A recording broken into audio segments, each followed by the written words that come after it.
Assalamualaikum warahmatullahi wabarakatuh. Salam damai sejahtera untuk kita semua. Tribun dan pemirsa dimanapun Anda berada, jumpa lagi di program Gebrakan Sang Pemimpin. Dan saya kali ini ada di Kota Purworejo, Kabupaten Purworejo di Provinsi Jawa Tengah. Dan sudah bersama Mas Dion Agassi Setiabudi, SIKOM MSI. Selamat pagi semuanya. Baik, Mas, terima kasih untuk waktunya. Sama-sama. Sangat terhormat untuk bisa berbincang-bincang dengan sama-sama. Mas Saya juga merasa Dion. terhormat.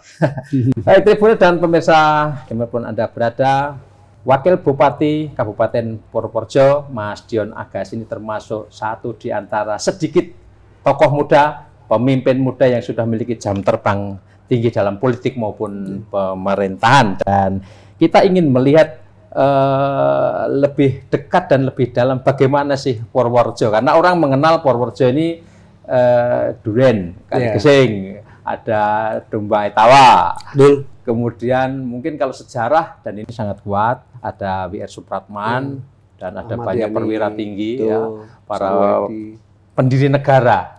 Ya, Mas Dion, tentu kita ingin memperkenalkan juga bagaimana Mas Dion ini terjun ke dunia politik dan setelah 10 tahun ada di legislatif, di Dewan, kemudian sekarang terjun ke eksekutif dan dalam posisi sebagai wakil kepala daerah atau wakil bupati. Nah, tentu ini pasti ada dinamika tersendiri, ya, karena kebanyakan kan kita melihat dalam praktek itu wakil kepala daerah atau wakil bupati, wakil wali kota kerap hanya jadi simbol politik semata. Tetapi Mas Dion ini agak berbeda. Ini. Gimana Mas Dion soal ini? Jadi sampai ada guyonan ya biasanya. Kalau bupati itu kepala daerah, kepala itu di atas ya. Wakil itu kan awak harus sikil, Pak. Itu guyon aja seperti itu. Tapi saya kira semuanya saling melengkapi. Jadi peran saya sebagai wakil kepala daerah ini tentu pertama peran utamanya adalah mendukung tugas kepala daerah. Perannya Ibu Bupati, dan kami sejak awal mulai dari pencalonan itu kan kita sudah harus membuat sebuah dokumen visi misi yang pada saat itu kita serahkan ke KPU. Dan alhamdulillah dari hasil pilkada kemarin ini Ibu Hajah Yuliastuti sebagai bupati dan saya sebagai wakil bupati mendapatkan amanah kepercayaan dari masyarakat Purworejo, sehingga visi misi yang kami susun secara bersama itulah yang hari ini menjadi fondasi bagi kita untuk menyusun RPJMD, rencana pembangunan jangka menengah daerah, dan itu yang kita akan jalankan di dalam 5 tahun pemerintahan kami. Sehingga peran wakil di mana tentu ketika visi misi ini menjadi sebuah dokumen sebagai sebuah roadmap di rencana jangka menengah yang kita susun bersama, Pak. Jadi tidak hanya saya sendiri atau Ibu Bupati sendiri, tapi visi misi ini adalah kesepakatan bersama. Sehingga dari visi misi inilah maka tugas saya membantu Bupati untuk mencapai target-target yang sudah kita pasang di dalam visi misi maupun program-program untuk mencapai target-target tadi itu. Ini yang menjadi tantangan kami dan itu adalah tugas saya membantu beliau, Ibu Bupati, untuk bisa mencapai target-target tersebut ya. Jadi satu paket ini ya. Satu paket. Dan alhamdulillah selama ini juga apapun kita komunikasikan dan kita koordinasi. Nah, Mas Dion sendiri merasa nggak ada batas-batas yang rigid gitu, atau bagaimana Mas Dion ini tetap bisa memberi dampak nyata dalam posisi sebagai wakil kepala daerah atau wakil bupati? Ya tentu ada batasan karena itu diatur di dalam undang-undang baik peran bupati maupun peran wakil bupati. Tapi tentu di dalam keterbatasan ini yang harus kita maksimalkan. Peran kita ini yang harus kita maksimalkan. Maka harus ada komunikasi yang baik sebenarnya yang harus kita bangun dari awal, sehingga saya sebagai wakil bupati ketika ada gagasan mungkin atau bahkan ada hal-hal terkait dengan eksekusi program itu juga selalu saya komunikasikan dengan Ibu Bupati terutama. Dan saya kira selama ini saya diberikan ruang yang cukup luas oleh Ibu Bupati untuk memaksimalkan peran saya dalam membantu beliau, memaksimalkan peran saya untuk bisa memastikan bahwa program-program kami, Bupati dan Wakil Bupati ini bisa terwujud di Kabupaten Purworejo. seperti itu. Jadi kalau batasan pasti ada, Pak. Karena namanya ada di dalam undang-undangnya bernegara ada juga, undang-undangnya juga. Oke. Tapi ya saya kira ini tidak menjadi sebuah persoalan bagi saya karena selama kita bisa membagi peran satu sama lain dan tentu peran ini terkait dengan tadi Pak, batasan-batasan wewenang itu yang bisa kita pahami, tetapi di sisi lain bisa kita komunikasikan. Jadi paling penting sebenarnya kuncinya adalah komunikasi. Ibarat omah-omah niku suami dan istri itu kepala keluarganya suami. Tapi apapun itu kan bisa dikomunikasikan. Jadi bagi saya di sini itu bukan menjadi sebuah kendala yang berarti. Ada fleksibilitas dan tentu dasarnya kebersamaan gitu ya. Betul. Yang paling penting tadi kebersamaan kuncinya karena jangan sampailah kita nanti seperti daerah lain kemarin saya dengar ada beberapa wilayah itu yang belum genap 3 bulan 100 hari kerja bupati dan wakil bupatinya udah ubruk kan gitu. Ini yang harus kita jaga betul karena yang rugi bukan saya, bukan ibu bupati karena yang dirugikan pasti nanti di masyarakat. Baik Mas, mungkin banyak orang yang tadi di awal sudah kita katakan bahwa Purworejo ya dikenal beberapa hal, identitasnya itu kelihatan begitu, tapi juga kesan lain yang tidak bisa dihindari adalah wilayah ini adalah wilayah kayak semacam transit atau wilayah yang mungkin cara perkembangan itu agak entah susah entah bagaimana. Kita ingin Mas Dion memberi kayak semacam gambaran dari dalam ya, apa sebetulnya yang membuat Purworejo ini sepertinya ya agak kurang cepat gitu pertumbuhan dan perkembangan pembangunannya gitu. Jadi kalau kita bicara pembangunan di Kabupaten Purworejo, sebenarnya kalau kita lihat dari konteksnya indeks pembangunan manusia, kita ini termasuk paling tinggi di Kedu. Jadi dibandingkan dengan kabupaten tetangga kita, baik itu di sebelah barat kita maupun timur ya, atau timur, dari indeks pembangunan manusianya kita paling tinggi, angka harapan hidup kita paling tinggi. Saja kalau kemudian kita bicara pertumbuhan secara ekonomi makro di sini Kabupaten Purworejo tentu jadi masyarakat kita ini di Purworejo ini kan kulturnya ini kultur agraris Pak. Kita bisa lihat dari PDRB-nya Purworejo itu sektor tertingginya masih sektor pertanian. Gitu.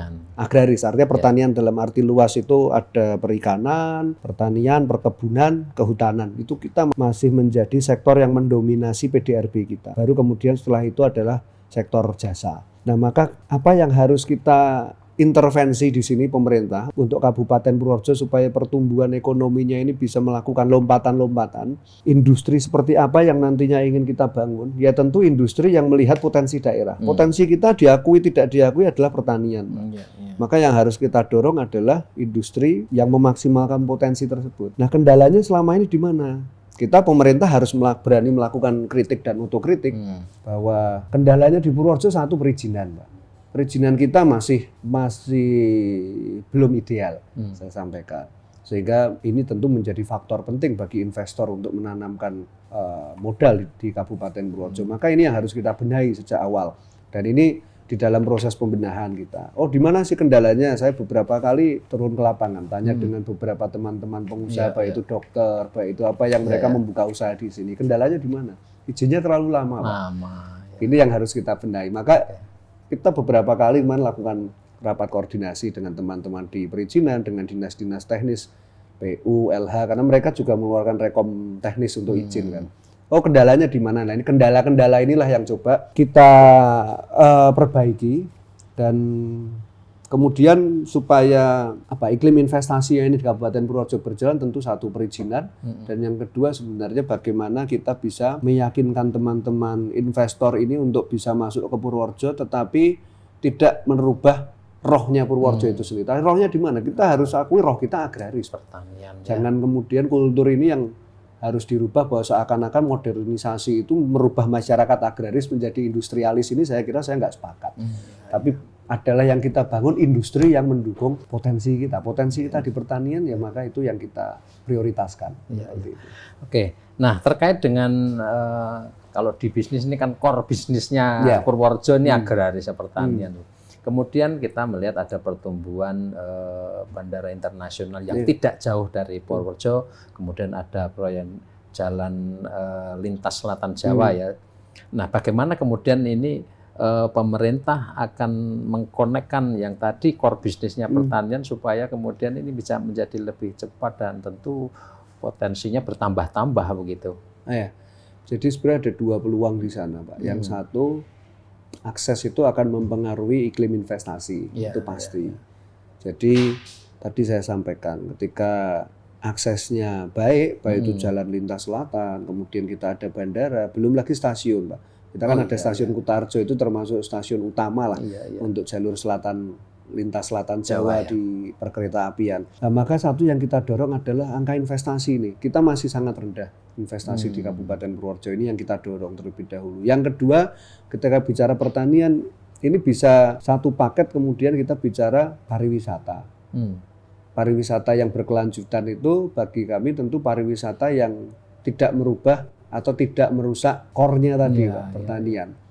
Kalau kita melihat di Kabupaten Magelang yang saya kira cukup berhasil mereka bahwa membuka destinasi wisata di daerah Mangli, kemudian kaki gunung Menoreh ya. Enggak, Sumbing. Oh, Sumbing. Ya, kaki Gunung Sumbing itu mereka luar biasa. Jadi pertaniannya jalan, pariwisatanya jalan. Ini yang coba kita dorong bersama, maksimalkan potensi tersebut. Kita punya perbukitan Menoreh di Kabupaten Purworejo. Itu jaraknya dengan Borobudur relatif dekat. Kemudian jalan tembusnya ke arah Yogyakarta International Airport juga sudah ada, tidak terlalu jauh juga. Dan di situ ada hal yang menarik. Potensi yang bisa kita angkat, satu selain keindahan tentang alam, itu juga ada tradisi maupun tadi Pak bahwa kambing ras kali gesing, kalau dulu terkenalnya kambing etawa, itu kita dorong. Jadi banyak mulai wisatawan yang hadir itu kita jual paketnya, misalnya mereka main ATV itu atau dengan jeep, nanti berhenti ke salah satu peternak kambing, di situ mereka mencoba memerah susu, kemudian minum susu. Kemudian kita bawa ke budayanya itu ada kampung batik juga. Nah ini yang coba kita dorong. Jadi kita ingin menciptakan experience bagi para pendatang di Kabupaten Purworejo ini. Nah harapannya ini yang terus kita dorong sehingga satu promosi wisata menjadi penting. Dan yang paling kedua adalah mempersiapkan manpower-nya ini, SDM-nya. Supaya jangan sampai nanti wisatawan datang rame, ternyata SDM kita belum siap, amenities-nya kita belum siap, kemudian justru orang kapok Pak ke Purworejo. Maka ini harus berjalan beriringan. Promosi ini kita maksimalkan setelah kita siapkan dulu baik SDM, baik amenities-nya. Jadi kesiapan kita untuk mereka hadir itu, mereka datang ke Purworejo itu betul-betul pulang membawa experience yang menyenangkan. Dan itu saya yakin bisa menjadi promosi yang paling mudah. Ketika orang merasakan senang, merasa puas, itu menarik. Pasti akan menarik yang lain. Dan ini yang coba kita bangun, Mbak. Kita petakan potensi-potensi kita dan kita genjot dulu di perbaikan SDM dan amenities-nya ini dulu nih. Baru setelah itu nanti perlahan kita mulai genjot di promosi wisata. Dan ujungnya adalah bagaimana pengunjung, pelancong merasakan hospitality Purworejo ya. Dan paling akhir ujungnya tentu perputaran ekonomi. Iya. Oke, baik. Kita kembali ke soal core agraris di Purworejo ini. Barangkali yang sekarang kita lihat adalah komoditas primer yang tampaknya masih menjadi andalan. Nah, bagaimana kemudian mencoba untuk berinovasi supaya produk tidak hanya di primer saja, tapi mungkin sudah masuk ke yang lain-lain gitu, Mas Dian. Jadi di Kabupaten Purworejo ini yang sedang kita dorong adalah produksi untuk manufaktur, Pak. Dari hasil-hasil pertanian maupun bahkan limbah pertanian. Kemarin kita sudah mengekspor. Jadi ini kolaborasinya tidak hanya pemerintah, Pak, karena nggak mungkin ini kan nggak mungkin. G2B itu kan agak susah ya. Jadi kita maksimalkan B2B kita. Kita mencoba membuka katup-katup komunikasi khususnya terkait dengan ekspor impor ini. Jadi beberapa waktu yang lalu kita mengekspor itu cukup unik. Kita ekspor dog chewing itu mainan gigitan anjing, Pak. Di gigitan anjing itu ternyata simpel. Dia dari bahan bakunya itu kayu kopi. Kenapa kayu kopi? Ternyata setelah diteliti, kayu yang tidak mengandung racun apapun dan aman bagi hewan peliharaan itu ternyata kayu kopi. Nah, kayu kopi itu kan harga jualnya hampir nggak ada. Itu kan boleh dikatakan ya limbah lah. Itu ternyata ketika diekspor nilainya tinggi. Jualnya nah, kemarin kita sudah ada pengusaha di Purworejo ini yang kemudian kita dorong dan bekerja sama kita dengan kementerian, Pak. Kita bekerja sama dengan Kementerian Perdagangan. Bayarnya itu dari Eropa dan Amerika. Ini agak pusingnya karena kebijakan tarifnya Trump ini agak bikin pusing juga itu, Pak. Semua ya, satu planet merasakan. Kemudian yang kedua ini bahan bakunya dari serabut kelapa. Kita kelapa kan luar biasa banyak ini. Iya, betul. Serabut kelapa itu yang kita manfaatkan. Itu untuk jadi bahan itu juga mainan gigitan anjing itu. Kalau Bapak di luar negeri itu kan ada mainan anjing yang kayak tali tulang-tulang.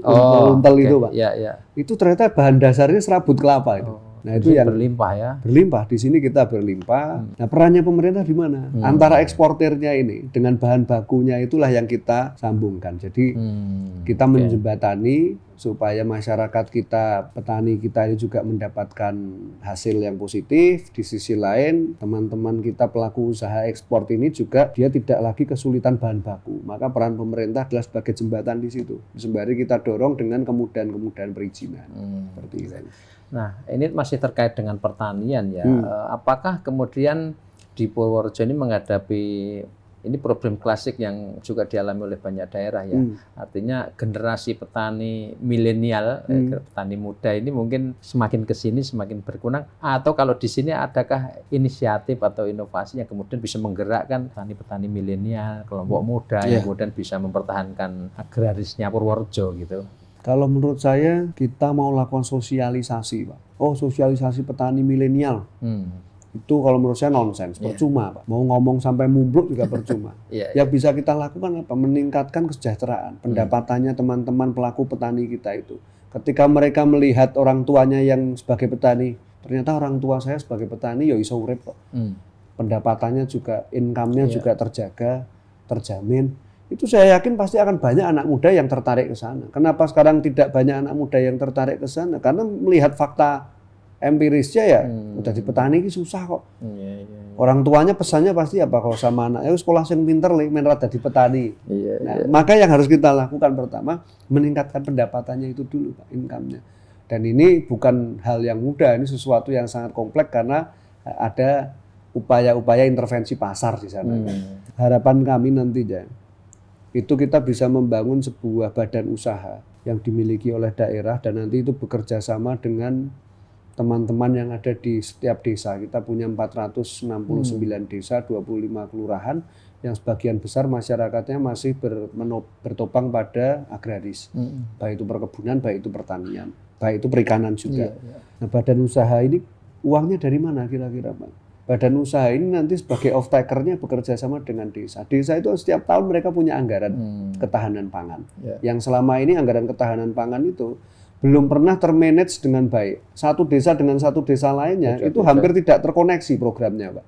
Program ketahanan pangan. Sebenarnya ketika kemudian grand design-nya satu kabupaten 469 desa ini bisa kita konekkan, bisa kita muaranya sama. Ini saya kira luar biasa, Pak.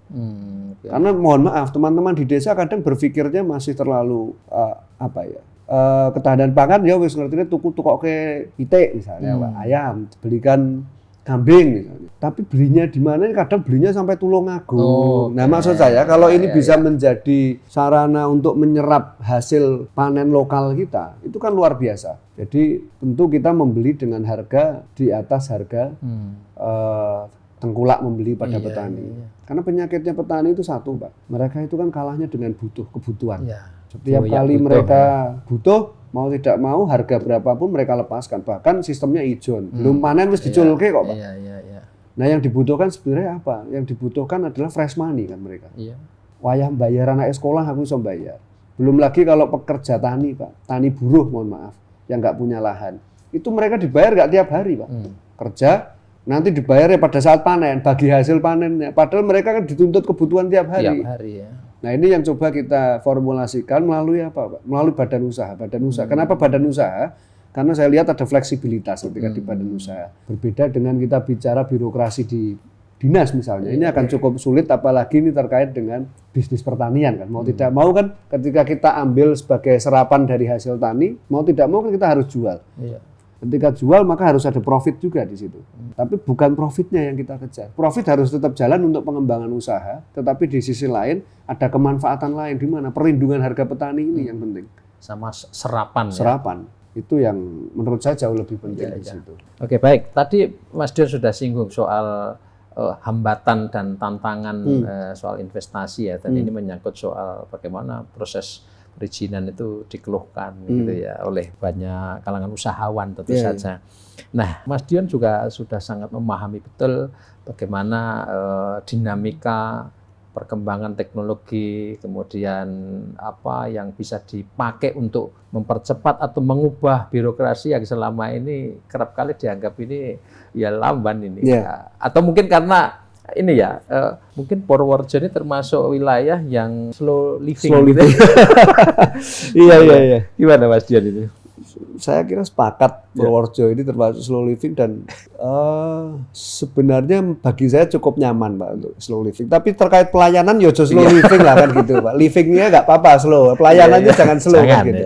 Jadi di tahun ini kita sedang kita kendalanya Pak dari dulu setiap OPD, setiap dinas itu punya aplikasi sendiri-sendiri. Masyarakat mau lapor jalan rusak, aplikasinya sendiri.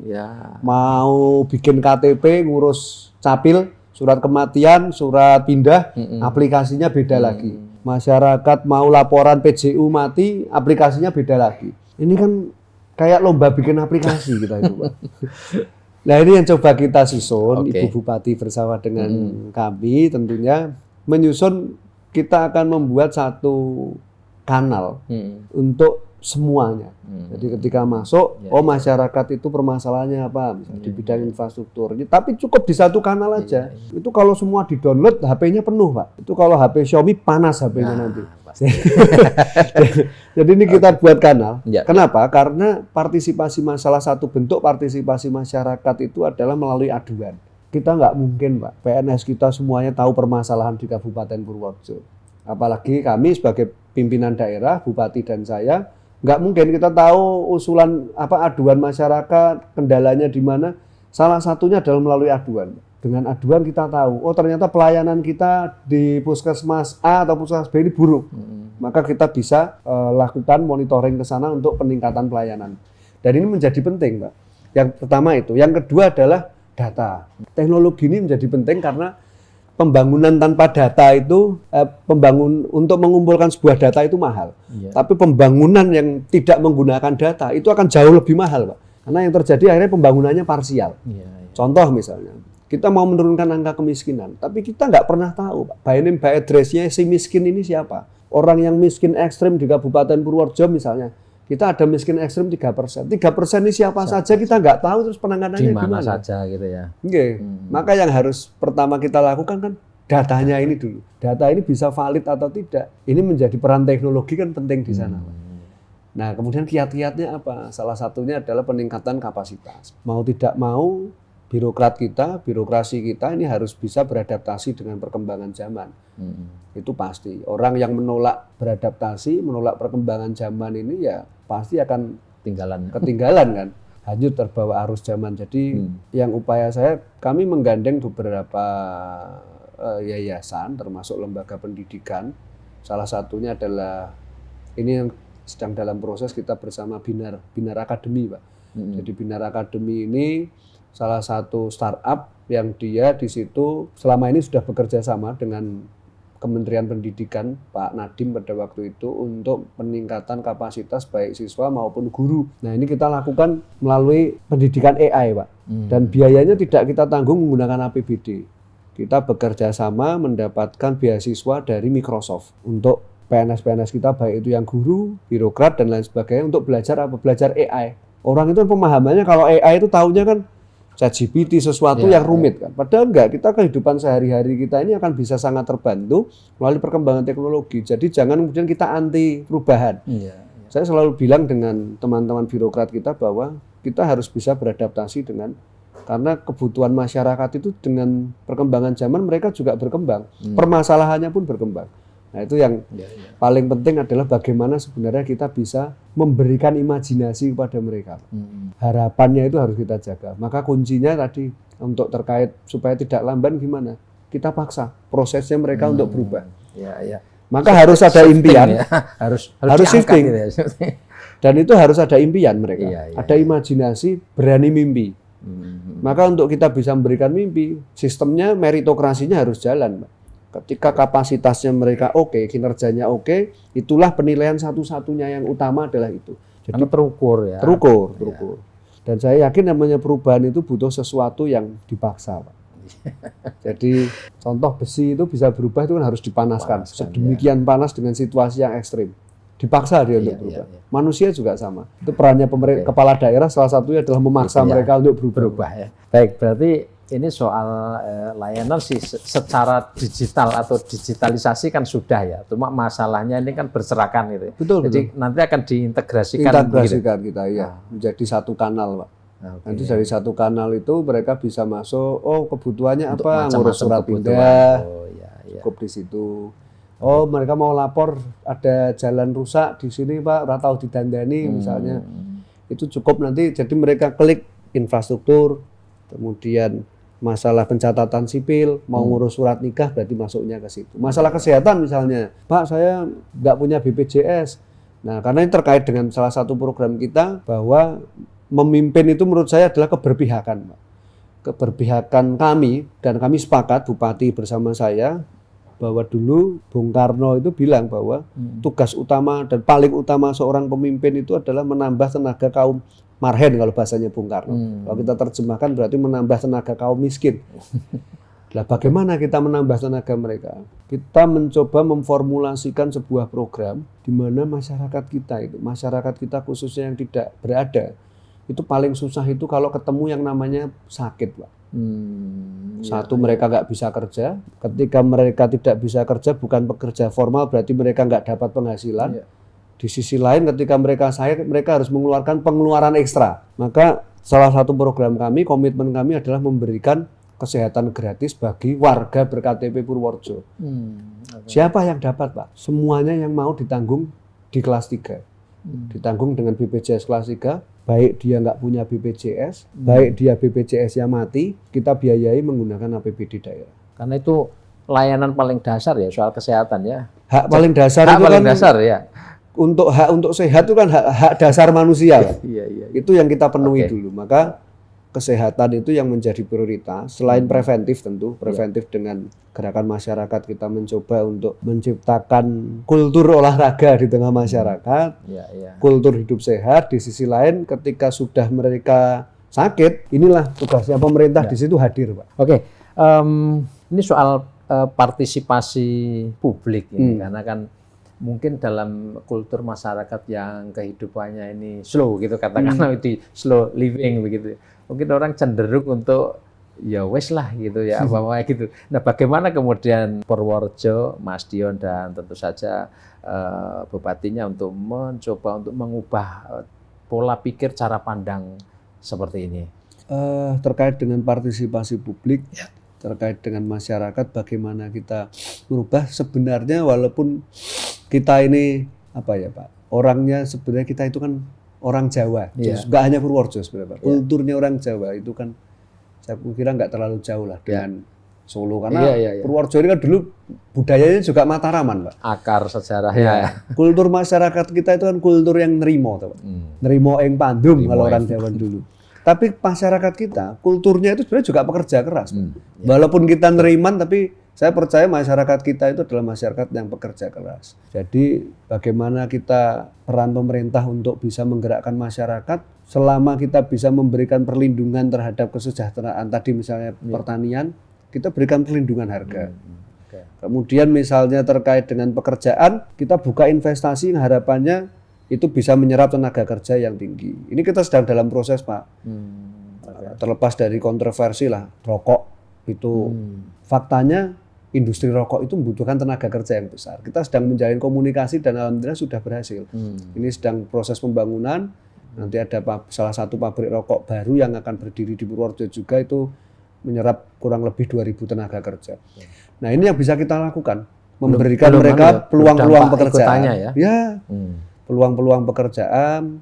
Supaya apa? Supaya anak-anak kita itu ketika mereka membutuhkan pekerjaan, itu mereka tidak harus keluar dari Purworejo, merantau. Maka iklim investasinya harus kita bangun. Yang kedua di mana? Perkuat di mana? Permodalan. Permodalan yang seperti apa ya? Tentu untuk usaha kecil, usaha mikro. Anak-anak muda kita dorong entrepreneurship dan lain sebagainya. Tapi kalau dibilang masyarakat kita ini karena slow living masuk kategori masyarakat keset, Iya. keset malas. Enggak juga, masyarakat Jawa itu pekerja keras, Pak. Kita memang prinsipnya terima yang pandum itu betul kan gitu. Karena ya memang kulturnya seperti itu. Tapi sebenarnya itu ada hal yang positif. Maksud saya kenapa positif? Kita itu sebenarnya nggak neko-neko kok. Masyarakat kita itu kan nggak neko-neko, Pak. Selama mereka bisa diberikan, mereka bisa percaya terhadap kami, kemudian kita bisa bekerja secara nyata, saya yakin kepercayaan dan kolaborasinya bisa kita bangun, Pak. Seperti itu. Maka peran pemerintah di mana? Yang belum pernah dirasakan masyarakat kita kan itu, hal sesimpel itu, Pak. Misalnya tadi, oh aku berobat di rumah sakit, orang duit, ternyata negara itu di situ hadir. Itu kan luar biasa. Itu salah satu hak dasar yang coba kita penuhi. Dan selama ini belum pernah, Pak. Ini kita mencoba untuk, bahkan pada saat kampanye itu beberapa kali kita diragukan. Nggak yo iso. Wong selama ini orang tahu kok. Dan hitung-hitungan kami dari awal kami meyakini bisa, Pak. Dan ini kita buktikan. Di tahun ini akan kita launching insya Allah di bulan September, Pak. Dan selama sampai dengan nanti harapannya tentu sampai dengan akhir masa jabatan kami berikan kepastian jaminan kesehatan gratis itu. Jadi layanan kesehatan gratis untuk semua warga ber-KTP Purworejo, baik yang selama mau di kelas 3. Selama mau di kelas 3. Wong sugih neng util ya oleh, yang penting kelas 3 kan ngono, Pak. Dan itu dijamin ditanggung ya ditanggung. Oleh pemerintah. Tapi kan harusnya tahu diri, Pak. Mosok wong cukup kok gelem neng kelas 3 dibayari pemerintah kan. Tapi karena kita sulit, Pak. Mau memfilter, hanya untuk masyarakat miskin. Akhirnya korbannya siapa? Banyak masyarakat miskin yang akhirnya nggak terlayani. Karena pasti ketika kita filter, itu butuh persyaratan yang jelimet. Tanda tangan dengan 10 warga sekitar yang menjelaskan dia miskin. Lah wong loro kan golek tanda tangan 10 gak selak kapiran ya, Pak. Makanya ini yang coba kita. Selama mau di kelas 3, kita gratiskan. Sampai tadi wong sugih ning util ya oleh gitu. Yang penting di kelas 3 kan gitu. Jadi termasuk syarat untuk supaya langsung bisa ditangani di KTP Purworejo aja. KTP KK menjelaskan bahwa dia betul-betul kalau memang dia sakitnya masih bisa berobat jalan, ya tentu prosedurnya harus dilalui ke puskesmas. Nanti kemudian dia pengajuan ke kita buatkan BPJS yang bayari pemerintah. Seperti itu. Terobosan betul ini berarti ya, Purworejo ya. Kemudian kalau dia sakitnya sudah darurat, nggak usah prosedural, langsung dibawa ke UGD atau ICU. Nanti dalam waktu paling lambat 3 kali 24 jam, keluarganya atau pihak desanya, kepala desanya atau apa bisa lapor pada kami, langsung kita urus. Seperti itu. Dan ini untuk rumah sakit pemerintah atau bisa di layanan? Harapan kami dengan semua rumah sakit. Hanya kendalanya begini, Pak. Bukan tanpa mengecilkan rumah sakit swasta. Teman-teman kita di rumah sakit swasta ini terkait BPJS, itu kan pasti terkendalanya adalah di cash flow-nya. Karena kan kita paham pembayaran reimburse BPJS itu kan waktunya tidak sebentar, Pak. Rumah sakit swasta yang mungkin liquidnya mereka tidak tinggi, tidak besar, ini pasti akan kesulitan untuk menutup. Mereka harus ibaratnya apa? Nomboi. Harus nomboi sekian lama, ini kan berat. Daya tahannya lama itu pengaruh ya. Maka sebenarnya yang namanya BPJS itu bisa digunakan di mana saja. Bahkan pernah, Pak, contoh, karena sebenarnya sudah kita mulai, Pak. Hanya memang belum kita nasionalkan di seluruh Kabupaten Purworejo. Tapi orang yang beberapa warga kita yang tidak mampu, bahkan ada cerita kemarin, Pak, di Kalimantan, dia itu warga Purworejo, kerja di Kalimantan, di sana dia sakit. Hubungi kepala desanya di sini. Karena pada waktu kami debat publik calon bupati kemarin, di kampanye kemarin, dia ternyata nonton di Kalimantan. Mereka lihat ada salah satu program kami terkait kesehatan gratis, kemudian ditelepon Pak Lurahnya, Pak, di sini. Pak Lurahnya ngubungi saya akhirnya. Kita urus, Pak. BPJS-nya kita aktifkan, dia di Kalimantan pada waktu itu bisa berobat. Jadi tidak mau dimanapun sebenarnya bisa. Tapi yang kita sulit adalah ketika kebijakan rumah sakit. Mohon maaf ini, beberapa rumah sakit swasta kan ada, Pak. Nek nganggo BPJS maksimal 5 hari. Opnamnya. Itu yang kita nggak bisa intervensi. Karena kita intervensi, wong ra modali kok main intervensi kan gitu. Tapi kalau RSUD saya yakin kan butuh berobat 2 minggu ya di situ 2 minggu. Tidak akan di 3 hari dipaksa keluar gitu enggak. Oke, kita lanjut sekarang ke soal dinamika politik di Purworejo. Kita sudah memahami bahwa Mas Dion dan Bu Yuli ini kan datang dari dua kekuatan politik yang sangat signifikan lah, menentukan, dan ini kebetulan entah bagaimana kok dua-duanya ini memimpin partai di tingkat cabang. Nah, dinamika seperti ini bagaimana kemudian pada awalnya sehingga proses perjalanannya itu kemudian bisa mulus dan sekarang bisa berduet dan kemudian menjalankan pemerintahan di Purworejo, Mas Dion. Ya, jadi Bu Yuli ini kan ketua DPD 2 Golkar Purworejo. Kebetulan saya ketua DPC PDI Perjuangan Purworejo. Dan sejak reformasi, Pak, sejak era reformasi pilkada langsung ini dilaksanakan, ini belum pernah, Pak. Golkar dengan PDI bersama itu belum pernah. Jadi pilkada kemarin sebenarnya cukup unik, karena akhirnya dua kekuatan ini memutuskan untuk bersama-sama. Untuk pertama kalinya di dalam skup Kabupaten Purworejo kita bicara Kabupaten Purworejo. Dan apakah ada kendala? Sebenarnya kalau saya dengan beliau, dengan Ibu Bupati itu kan baik di dalam politik maupun kehidupan sehari-hari kenal sudah cukup lama. 2009 beliau ketua DPRD. 2019 saya ketua DPRD meneruskan jejaknya beliau. Kemudian 2014 saat saya menjabat pertama kali sebagai anggota DPRD, beliau menjabat wakil bupati periode pertama. Kemudian kemarin saya ketua DPRD, beliau juga masih wakil bupati dan sempat 1 tahun menggantikan Pak Bupati sebelumnya. Beliau menjabat bupati kurang lebih 1 tahun dan saya pada waktu itu menjabat ketua DPRD. Jadi secara hubungan personal maupun komunikasi politiknya sudah berjalan sedemikian lama, jadi tidak ada hambatan lah. Dan ini ternyata cukup membantu juga dalam pekerjaan saat kami bekerja bersama sekarang di eksekutif itu. Bu Bupati sudah memahami karakter, sudah memahami saya kinerja, begitupun saya sudah memahami beliau. Jadi adaptasi ini rasa kesuwan kan gitu, Mas. TST ya. Tahu sama tahu sama tahu gitu. Jadi smooth lah ya. Smooth lah. Dan kita nggak mungkin lah mau sendirian di Purworejo ini kan nggak mungkin. Pasti butuh bersama-sama. Tidak hanya PDI dan Golkar. Bahkan partai yang kemarin di luar koalisi pun kami ajak untuk bersama-sama dalam konteks tentu eksekutif dan legislatif. Tidak kemudian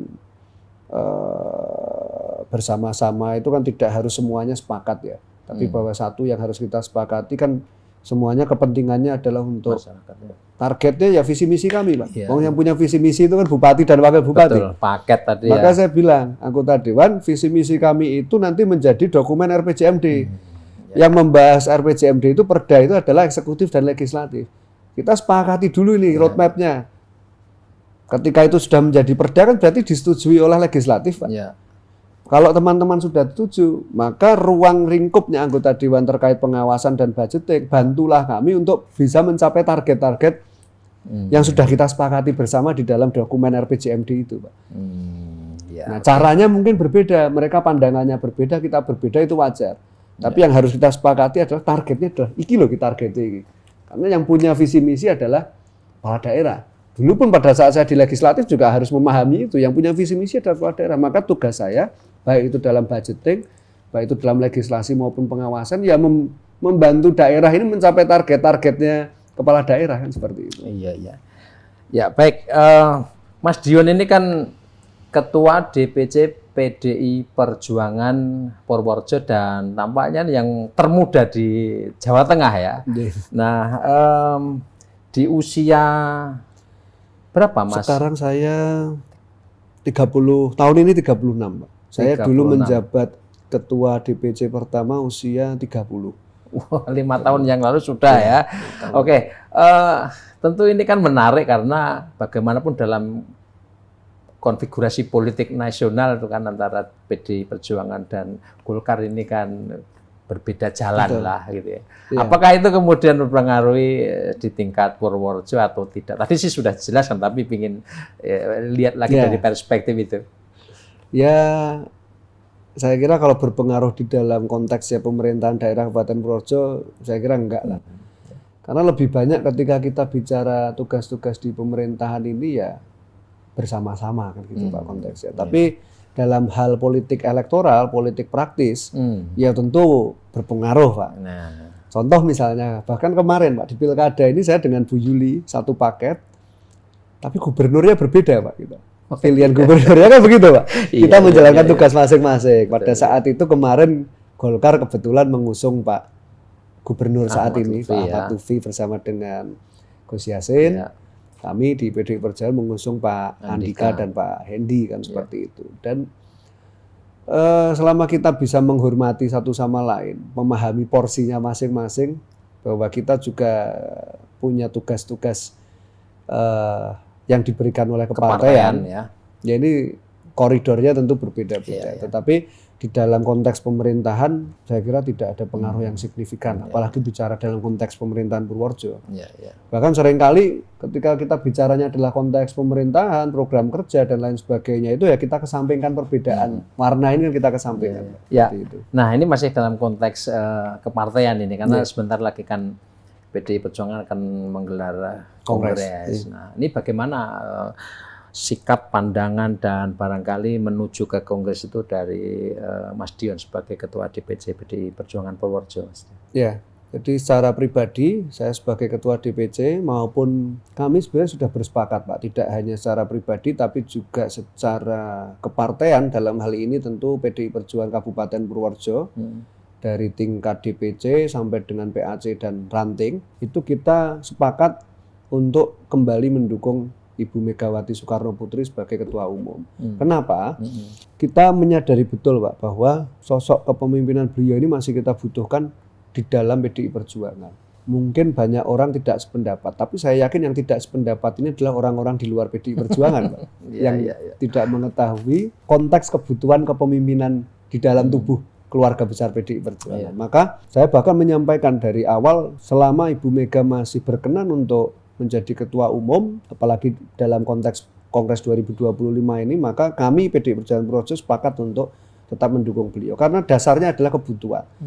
Saya melihat sebuah organisasi, PDI Perjuangan sebagai sebuah organisasi masih membutuhkan kepemimpinan beliau yang kami anggap sebagai pemersatu di dalam partai ini. Dan partai ini kan partai besar Pak. Kita ini kan bahtera yang besar, kita butuh sebuah kepemimpinan yang kuat, kepemimpinan yang bisa mempersatukan semuanya. Dan kami melihat saat ini yang paling ideal masih ada pada sosok Ibu Megawati Soekarno Putri, seperti itu. Nah ini agak nggak tahu apakah Mas Dion dan kalangan muda ini melihat ada tanda-tanda kalau misalnya bukan Bu Mega nanti akan ada sesuatu gitu. Enggak juga sih Pak. Enggak, kalau sesuatu saya yakin kami solid semuanya. Hanya karena partai ideologis ya. Partai ideologis, dan kalau masalah sesuatu enggak, tapi kita melihat bahwa dinamika politik secara nasional saat ini maupun dinamika politik di dalam internal kami melihat sosok yang paling tepat saat ini masih ada pada sosok kepemimpinan Ibu Megawati Soekarno Putri. Ya. Baik, ini tampaknya sudah masuk ke bagian-bagian akhir ya, Mas Dion ya. Tentu perjalanan masih cukup panjang ya, karena ini belum genap 3 bulan Pak. 3 bulan. Dan kira-kira yang tadi kan visi misi sudah ya, satu paket ya. Tapi apa kira-kira ini warisan terbesar yang ingin ditinggalkan oleh Mas Dion ya? Jadi kita ingin merubah bahwa menjadi kepala daerah, menjadi pemimpin itu yang paling pokok adalah keberpihakan Pak. Karena politik tanpa keberpihakan itu ya bagi kami omong kosong. Keberpihakan kemana? Salah satu program kami atau bahkan beberapa program kami jelas menunjukkan kemana arah keberpihakan kami. Tentu kepada masyarakat kaum miskin. Bahkan Ibu Bupati konsisten betul menyatakan bahwa kepemimpinan tanpa ada penurunan angka kemiskinan itu adalah kepemimpinan yang gagal Pak. Boleh kita jalannya semua dalam kondisi baik. Boleh Kabupaten Purworejo misalnya kemudian alun-alunnya luar biasa, kita punya mall. Tapi kalau angka kemiskinannya tinggi, maka sebenarnya pemimpinnya gagal. Karena tujuan utama pemimpin itu adalah menambah tenaga kaum miskin itu. Ya, indikator paling mudahnya itu, indikator utamanya maka adalah angka kemiskinan. Target kita menurunkan angka kemiskinan Purworejo untuk mencetak sejarah pertama, target kita di bawah 10%. Supaya 1 digit angka kemiskinan kita. Bisa nggak? Bisa. roadmap-nya di mana? Nah ini di 3 bulan awal 100 hari kerja kami yang harus kita benahi pertama datanya dulu. Kita data Dinsos bulan Mei besok Pak, kita kumpulkan semua operator desa se-Kabupaten Purworejo. Pemetaan berarti tadi. Kita isi dulu datanya. Iya. Oh yang masuk DTKS mana? Orang miskin yang nggak masuk DTKS, saya lupa. Pak Prabowo ini ganti nama DTKS sekarang jadi apa ya? Data kemiskinan ini mau ganti lagi namanya. Ya tapi intinya itu lah. Iya. Mana ternyata orang miskin kita yang masih belum masuk data kemiskinan. Lah kenapa nggak kita serahkan ke masing-masing desa, Pak? Nggak pernah berhasil. Kita kumpulkan jadi satu, fasilitasi, kemudian semuanya di situ bawa laptop, yuk diinput bareng-bareng di hari itu. Yang paham itu kan situasi demografisnya masyarakat kita ini kan ya pemerintah yang paling paham adalah pemerintah desa, Pak. Iya. Mereka yang setiap harinya berhadapan langsung. Ya. Nah, maka itu upaya yang kita lakukan, perbaiki dulu datanya dulu, Pak. Big datanya ini kita bentuk dulu. Kemudian di sisi lain nanti surveyornya kita juga jalan untuk melakukan verifikasi. Maka program-program pengentasan kemiskinan itu nantinya harapan kami bisa tepat sasaran. Tidak hanya sekedar ngawur. Dan program-programnya apa? Tentu program pemberdayaan itu yang harus menjadi prioritas utama. Bukan sekedar program kita memberikan sesuatu yang sifatnya konsumtif dan habis gitu. Tapi kalau program kesehatan itu wajib menurut kami. Yang kedua maka pendidikan. Kita punya program nanti adalah pemuda berprestasi, Pak. Pemuda berprestasi itu baik itu di tingkatan SMP bahkan SMA. Kenapa kita namakan pemuda berprestasi bukan siswa berprestasi? Karena kewenangannya SMA sederajat itu di provinsi. Ya SMA, SMK. Mahasiswa peranannya di kementerian kan. Ya. Maka kita namanya pemuda berprestasi supaya apa? Supaya kita bisa berikan beasiswa ke mahasiswa, kita bisa berikan beasiswa ke anak SMA, kita akali itu namanya pemuda berprestasi. Karena kepemudaan itu ranahnya di kami di kabupaten kota di situ. Nah, pemberdayaan ini yang coba kita dorong, maka datanya itu harus kita betuli dulu. Karena tadi pembangunan tanpa data itu akan menghabiskan biaya yang luar biasa dan tidak tepat sasaran. Juga, ya? Betul. Oke. Ya, Mas Dion, saya kira ini bagian penutup dan apa yang bisa disampaikan kepada masyarakat Purworejo, termasuk generasi muda, karena Mas Dion ini masuk dunia politik di usia yang sangat muda, dan apa kata kuncinya? Silakan, Mas Dion. Untuk teman-teman, khususnya untuk warga Purworejo, para generasi muda, saya harap teman-teman untuk bisa memberikan kesempatan kepada kami, Ibu Yulia Sudi dan saya, untuk bisa membuktikan apa yang telah kita susun bersama di dalam visi misi dan janji kampanye kami, janji politik kami. Berilah kami waktu untuk bisa membuktikan hal-hal tersebut. Dan yang kedua, untuk generasi muda, kita mungkin boleh skeptis, tetapi jangan menjadi apolitis, Pak. Karena semua sendi kehidupan kita itu ditentukan melalui sebuah proses politik. Sebuah politik APBN itu adalah proses politik. Semua anggaran adalah proses politik. Beasiswa itu adalah proses politik. Dan di dalam kehidupan kita sehari-hari tentu kita tidak boleh meninggalkan yang namanya politik. Tidak harus terjun ke dalam politik praktis, tapi yang harus kita lakukan pertama adalah kita tumbuhkan budaya literasi. Sehingga nantinya para generasi muda ini harapan kami bisa menjadi pemilih-pemilih yang cerdas. Nantinya bisa berpartisipasi di dalam setiap pemilihan, berpartisipasi di dalam politik ini menggunakan logikanya, menggunakan pertimbangan-pertimbangan secara yang berbasis keilmuan. Jadi tidak hanya karena mitos ketokohan, tidak hanya karena popularitas. Jadi kami bermimpi bahwa Indonesia ini nantinya betul-betul bisa menjadi sebuah negara demokrasi yang dewasa.